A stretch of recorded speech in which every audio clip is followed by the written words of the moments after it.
At that time, 1970s, early 1980s, people thought of Jews who wanted to immigrate. They regarded them as traitors. She was my sister.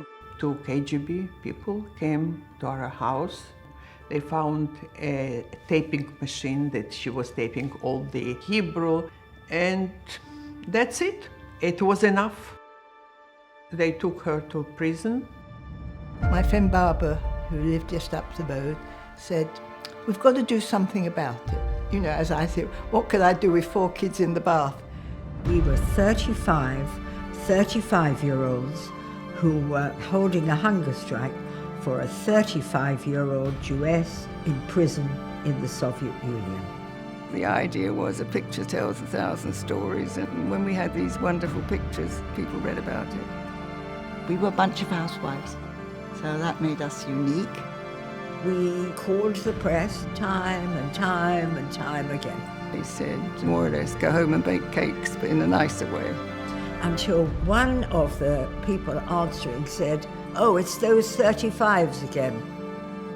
And we got a name. The following morning, somebody got a call to say that Asa Palatnik's parents had been allowed to see her in prison. Well, we couldn't stop. To be really effective, we had to get under the teeth of the Soviet government. These women were a force. We tried to stay within the law, but we were probably on the edge. No one could control them. You could advise them, sure. It started off with a few of us and grew, and then into Europe. The Irish were wonderful, partly because of the Blarney. We were able to emulate what they were doing and do it here. There was I in my striped pyjamas and my bathing hat, marching up and down with my placard, 9 months pregnant. Behind those thick walls, we knew that there are people fighting. If not this group of 35 women, we all will be dead.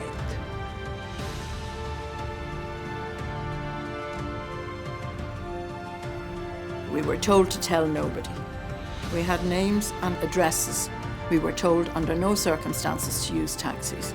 All the rooms were bugged. I hid the names and addresses in a face powder case in the hope that they would not be discovered.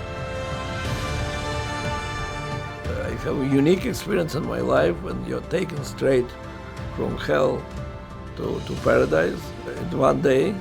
Natan Sharansky called for a demonstration of 400,000 people. At that exact moment, Gorbachev was meeting with Reagan, and Reagan said, "Mr. Gorbachev, there are 500,000 American citizens that are asking me to raise the issue of Jewish immigration from the Soviet Union."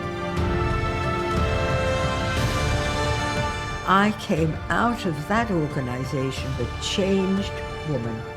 It was inspirational. It was a very, very important part of our lives. Actually, it was quite boring until the 35s came along.